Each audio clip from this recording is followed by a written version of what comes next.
Jeff's reign ended violently. He got caught lacking, sprayed down in broad daylight on Chicago's east side near 66th and Rhodes. Everyone's talking about Trapcity Rob, but how did it really go down? Who's Rob? And why did this beef get so deadly? This is how Trapcity Rob put a hit on Lil Jeff, a Chicago street saga. Lil Jeff slid into Trapcity's hood on June 8, 2024, and ended up 15 to 19 times in broad daylight. Surveillance shows him running at someone in yellow shorts before gunfire bursts from an alley. He drops on Rhodes Avenue. Trapcity Rob immediately becomes the prime suspect. Jeff, part of the Bloodhounds, pulled up at 6600 South Rhodes, Trapcity land, around 5:14 p.m. CCTV captures him chasing the man in yellow shorts, firing first. Then multiple emerge. 19 rounds hit Jeff. 58 casings were found. He falls. Friends rush him to UCMC, but he's dead. Police track the black getaway car and trace it back to Rob. Rob gets arrested shortly after. Initial charges are later downgraded to armed habitual offender because they can't conclusively prove he pulled the trigger. He had a gun on him during arrest. Reddit and fans dissect clips, pitched as mutual combat at first. A YouTube vid even calls it mutual combat, until footage and autopsy show Jeff was ambushed. Eventually, Rob breaks the silence in June 2025. I was like, there's 6 there, he says. He admits he Jeff as Jeff chased the man in yellow into the trap. He claims it. I see the videos, I see that shit. I was like, damn, it's 6, you know? They was crazy, bro. Trapcity Rob locked up facing firearm charges while the count got dropped. Case still open. The truth loops back. Mutual combat or cold ambush. Fans still arguing who fired first. Fans locked on that Rob confession clip. The block's waiting. Next move could be retaliation, legal twist, or video blow-up. After Lil Jeff got popped, Trapcity Rob's name blew up on Reddit and drill forums faster than any diss track. But when Bloodhound Q50 stepped forward saying, Rob didn't Lil Jeff and don't even know him, everybody paused. Cause a Bloodhound defending a Trapcity guy? Wild. On r/Chai Raps, threads lit up. Fans posted YouTube clips and TikTok tagging Rob as the They hyped every slip in his online presence. One thread shouted, dude slid in Jeff's DM talking reckless. Then Jeff dead next day. Some even dug up that Bloodhound Q50 interview where he said Rob was arrested, but he was never charged, and now Q50's pushing it wasn't him. Play clip. That confession from Q50 flipped the narrative. Trapcity Rob popped in studio vids dropping disses at Jeff and Q50, claiming he defended his set.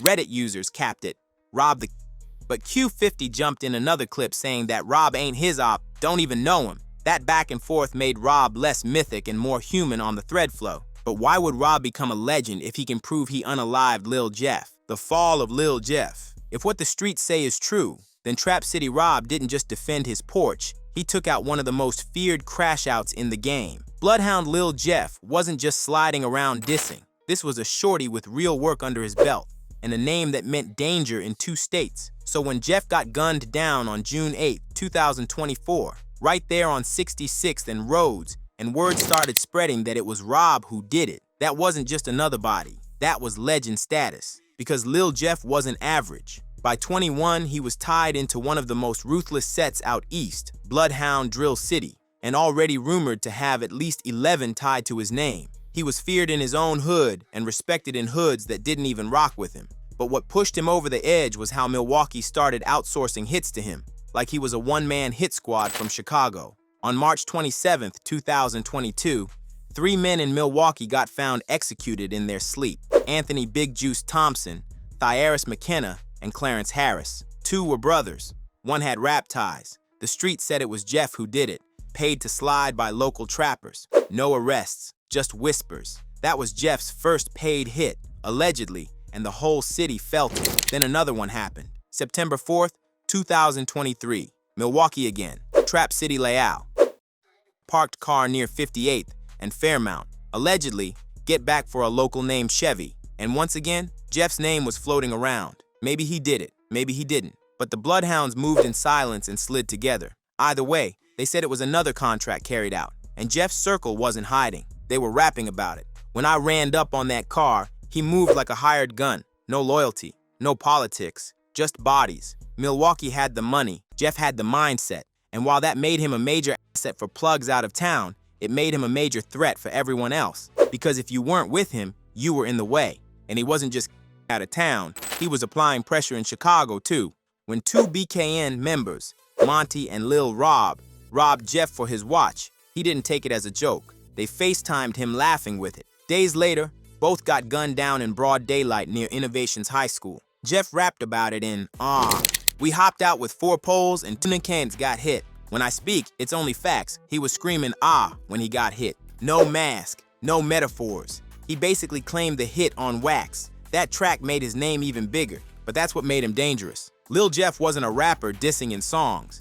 He was actually sliding and making it back to the booth to talk about it. So when he pulled up to Trapcity's block on June 8th, chasing a dude in yellow shorts, allegedly Trapcity Glenn, he wasn't expecting resistance. He had a name. People usually ran, and Glenn did, but someone else didn't. Trapcity Rob was already inside, already waiting. When Jeff ran up the porch trying to chase Glenn through the front door, Rob led off. Witnesses say Jeff got hit 12 to 15 times. Chest, neck, upper body. He dropped right there, everywhere. By the time the sirens came, it was too late. And that's why Rob got stamped, because nobody else had stopped Jeff. Not in Milwaukee, not in Jungle, not in BKN.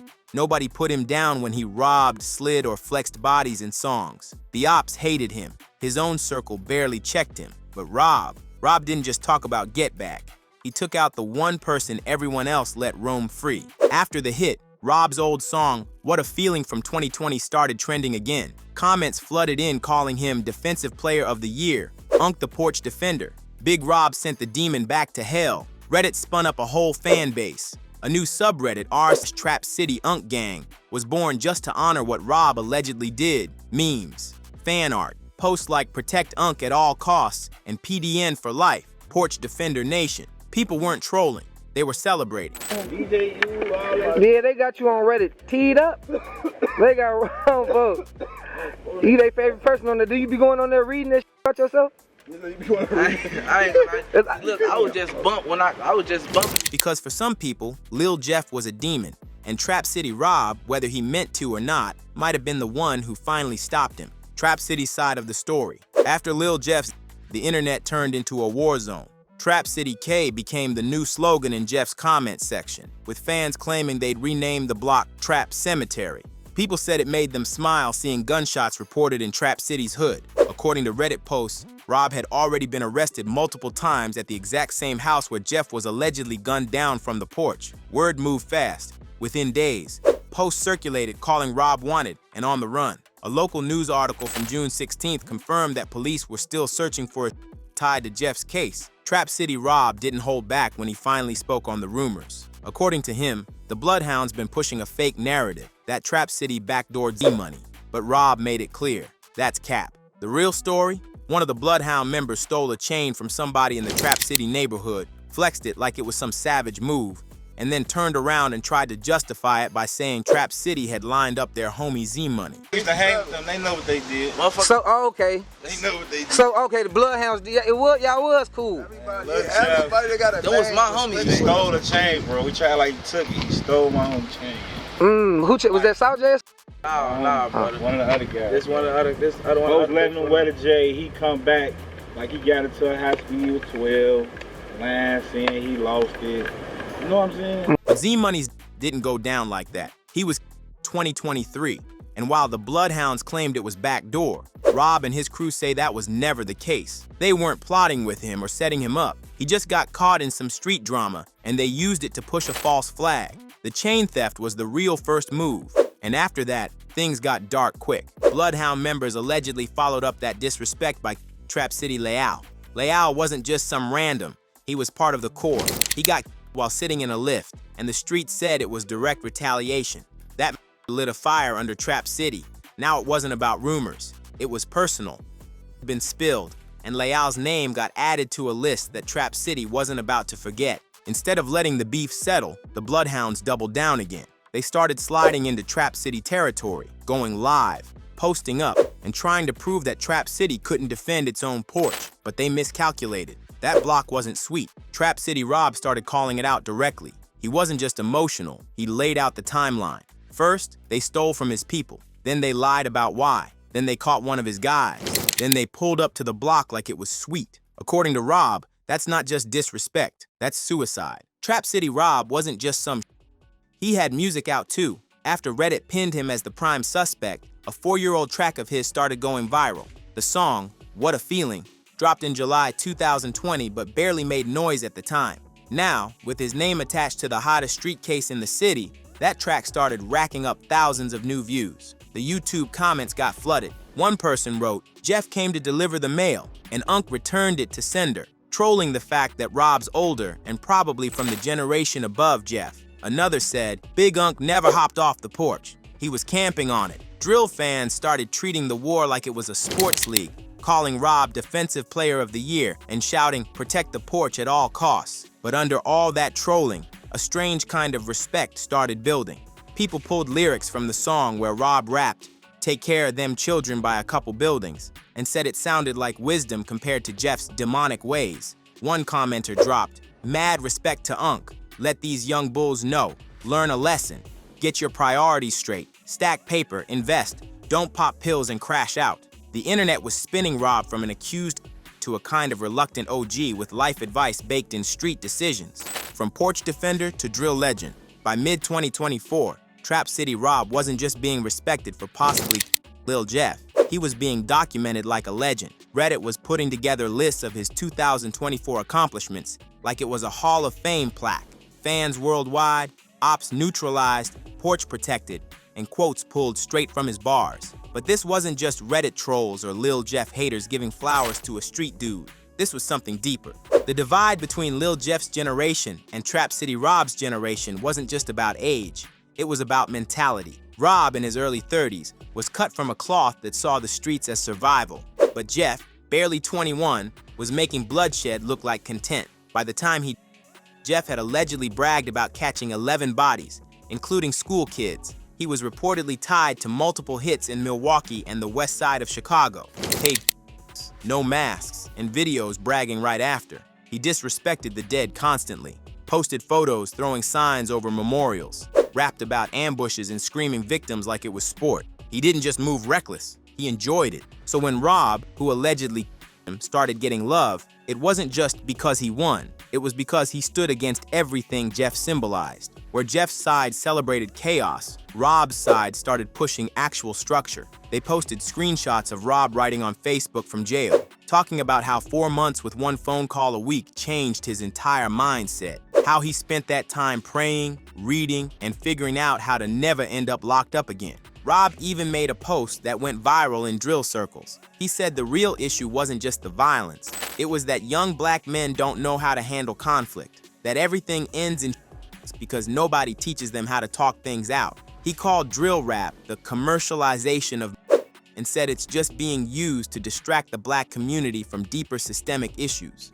It was one of the first times a street dude connected to a body openly said drill was destroying the same blocks it came from. And he didn't say it from a rap stage. He said it on Facebook, where his homies and ops could see it. The divide between the two fan bases eventually turned into a full Reddit war. Unc Gang members said their posts were being blackballed on Lil Jeffy and removed from Shyology. They told their followers to keep pushing Unc content in the main sub. They started accusing the mods of bias, claiming the only reason Rob wasn't getting his shine was because of fat phobia or ageism. Some fans compared it to the Lil Tim effect, where Jeff, like Von, became such a powerful name in drill that his had to be hated by default. Posts about Unc got removed, even though mods were reportedly laughing behind the scenes, and Rob backed it up. He said the drill era really did damage to Chicago, especially the west side. He said he likes the energy in drill, but not the It was the first time people saw someone who could take a body but still speak like a grown man, someone who wasn't chasing views or numbers, someone who knew exactly what this life really cost. And that's why Trapcity Rob became a legend to some. Not because he was the wildest, but because he might have been the first one who defended his porch, literally and mentally, and made it feel like something meant something again. The streets said Jeff was a demon, but Rob was the porch defender who just might have ended him. And whether or not he pulled the trigger, the city already wrote his name into the drill mythology, not just as a but as a symbol that maybe, just maybe, the older generation wasn't done speaking yet. If you like this video, click on a video on either side to watch a video similar to this one.